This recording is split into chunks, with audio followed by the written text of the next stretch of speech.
Дом культуры имени Раимберды Джаманкулова в селе Гульча Алайского района обновляется. По словам руководства, с момента постройки здание ни разу не ремонтировалось капитально. Сегодня строительные работы выполнены на 80%.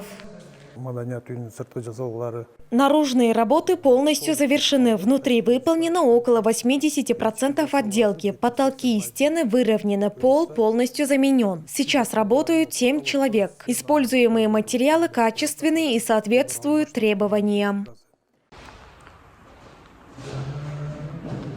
В прошлом году на ремонт второго этажа было выделено 2 миллиона сомов со стороны Министерства культуры. В этом году из районного фонда развития направлено еще около 6 миллионов сомов на полное обновление помещений.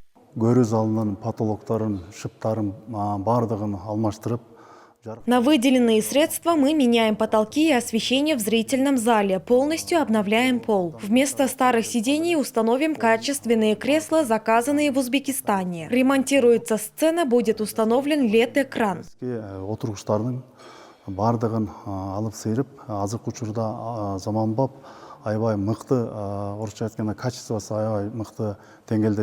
Творческий коллектив признается, что ждал этого ремонта долгие годы. Ранее проводить концерты и репетиции было крайне сложно из-за отсутствия условий.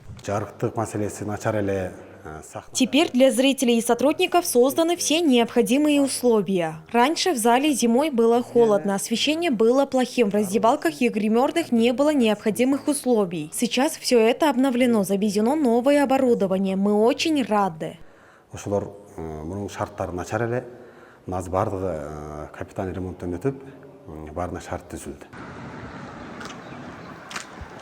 Ремонт идет и в музее Курманджан-Датке. Здесь покрашены скульптуры у входа, обновляется фасад и главный выставочный зал.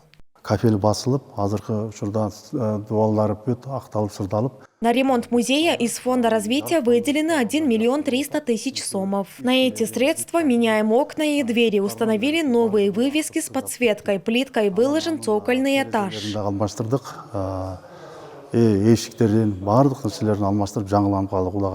Оба объекта будут сданы в эксплуатацию к празднованию Дня независимости.